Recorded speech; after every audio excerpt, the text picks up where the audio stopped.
తెలంగాణలో పవన్ కళ్యాణ్ రకరకాల కామెంట్ చేస్తూ వస్తున్నాడు. ఇది మీ జాగిరి బరాబర్ మేము కూడా పోటీ చేస్తామన్నాడు. ఉద్యమకారుల పైన మాట్లాడుతూ నేనేమంటున్నా అంటే పవన్ కళ్యాణ్ కూడా ఒక బహుజన బిడ్డ. మా తెలంగాణని బూటకు ఎన్కౌంటర్లతోని టీడీపీ పార్టీని మొత్తం బొందబెట్టింది టీడీపీ పార్టీ. రక్తం మళ్ళొకసారి మల్లిదేశ ఉద్యమాలలో మా మేనత్తని బెల్లి లలితక్కని ఆయన ప్రభుత్వంలోనే 17 ముక్కలు చేసారు. ఆ కేసు ఎటు పోయిందో ఇప్పటివరకు తెలియలేదు. ఎర్రసత్యంని చంపారు, ఆ కేసు ఎటు పోయిందో తెలియలేదు. అటు పోతే ఎర్రసత్యం ముద్రాజు, అటు పోతే గండైలే గౌడ్ని, ఎస్సీలని, బీసీలని ఎంతో మందిని మట్టున పెట్టిన ఆ పార్టీలనే మరి ఎఫ్ఐఆర్లు ఎటుపోయినాయి, కేసులు ఎటుపోయినాయో ఇప్పటి వరకు తెలియలేదు. ఆయనతో దంట కట్టినందుకు పవన్ కళ్యాణ్ గారు ఇవాళ మీరు ఆ నుంచి బయటకు వచ్చి బహుజనవాదాన్ని బిఎస్పి పార్టీ ఉంది, ఆ పార్టీని ఎత్తుకో, నీ ఫోటోకు పాలాభిషేకం చేస్తావు ఆంధ్రాలో. ఆయనతో దోస్తాను వదిలేయి, మోడీతో దోస్తాను వదిలేయి. నువ్వు మనిషిగా అంటాం, లేకుంటే నీకు లెక్క పెట్టుకునేది అవసరం లేదు. మొన్న పవన్ కళ్యాణ్ మాట్లాడుతూ ఏమంటున్నంటే గద్దర్కి బుల్లెట్లు తగిలినప్పుడు నేను గద్దర్ను చూసుకున్నా, గద్దర్కి కారు కొనిచ్చిన, అసలు ఈ తెలంగాణలో ఉన్న ఉద్యమకాలు తెలంగాణ ఎవరు పట్టించుకోలే గద్దర్ అని మాట్లాడుతున్నారు. గద్దర్ అన్నకు 90s లో బుల్లెట్లు తగిలింది. నువ్వు వెలుగులోకి వచ్చినప్పుడు 2004లో వచ్చినావు. గద్దార్ అన్న బుల్లెట్లు తగిలినప్పుడు పాశం యాదగిరి సార్ జర్నలిస్టు ఏం సిగ్గు లేకుండా చెప్పాలన్నా అవన్నీ చెప్పిండు. ఏడున్నవరా పవన్ కళ్యాణ్, అవునా? ఊగా ఇది అంశం కాదు. చాలా పిల్లలు గవర్నమెంట్ స్కూళ్ళల్లో బతుకులు బాగలేవు. చాలా పిల్లలు ఆకునూరు మురళి రాజీనామా చేసిండు, హాస్పిటల్ పరిస్థితి బాగలేదు, గవర్నమెంట్ లా చికిత్స అందక ఇలా రోడ్ల మీద పడరుగా మాట్లాడుకున్నాం.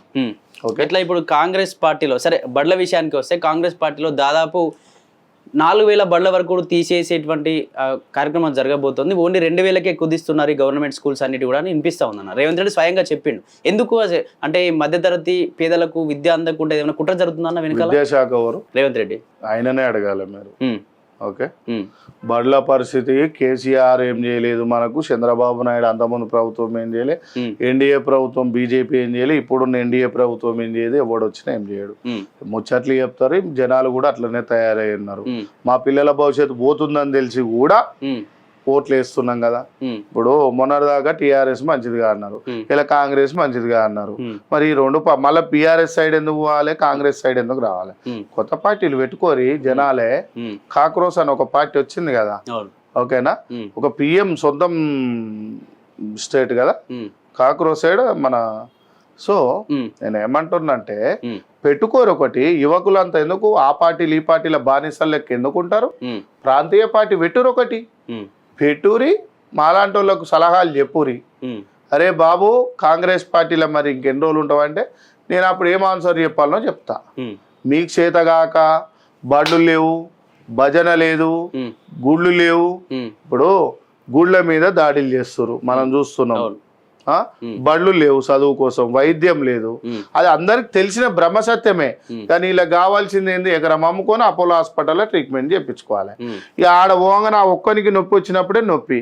ఆడేముందో 6 నెలల తర్వాత అయ్యమ్మ సంపాదించి నాస్తుంటుంది, దాంతో ఎంజాయ్ చేసి జై అన్న జై అన్న జై అన్న 3 పార్టీలకు ఏముంటది? ఇలా ఒక పార్టీ కార్యకర్త 2009కి ముందుకు యువకులకి ఇవాళ ఏం చెప్తున్నా అంటే రాజకీయాలకు రాకూడదు, వచ్చి బీపీ షుగర్లు తెచ్చుకోకూరి, మీకు ఏం ఇయ్యరు ఈ నాయకులు.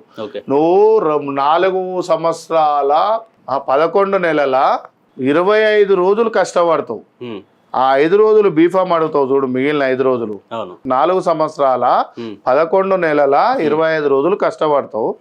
అప్పుడు నీకు తిరగనికి డీజిల్ ఉందా, కారు ఉందా, ఇల్లు ఉందా, ఎకరాల పొలం ఉందా, ఏం అడగరు ఎవరు ఈ పార్టీ, అన్ని పార్టీలలో. అప్పుడు బీఫామ్ ఈ సామాన్యుడు అడుగుతాడు చూడు, ఎట్లా గెలుస్తావు, బీఫామ్ ఎట్లా ఇవ్వాలి, ఈడ ఫోటో ఫ్లెక్స్ వేయకుంటే నా ఫోటో లేదేం రా అంటాడు, ప్రోగ్రామ్ కు విలువకుంటే నన్ను విలువలేదేం రా అంటాడు, మందిని తేకుంటే ఎందుకు తేలే రా అంటాడు, జెండాలలో మేమే కొట్టియాలి, గుంపులు మేమే వేయాలి, సభలలో పెట్టి అన్న గొప్పోడు అని చెప్పకుండా ఎందుకు చెప్పలేదు రా అంటాడు. జెండాలు కూడా కొట్టేది కార్యకర్తనే, జెండాలు తెచ్చేది కార్యకర్తలే, ఫ్లెక్సులు కట్టేది కార్యకర్తనే, జనాలను పోగేసేది కార్యకర్తలే, లాస్ అయ్యేది కూడా కార్యకర్తలే. అన్ని పార్టీలల్లో అందరూ ముంచేది కూడా కార్యకర్తలనే. ఏ పార్టీ ఎత్తుకొని తిరగలేదు కార్యకర్తల్ని.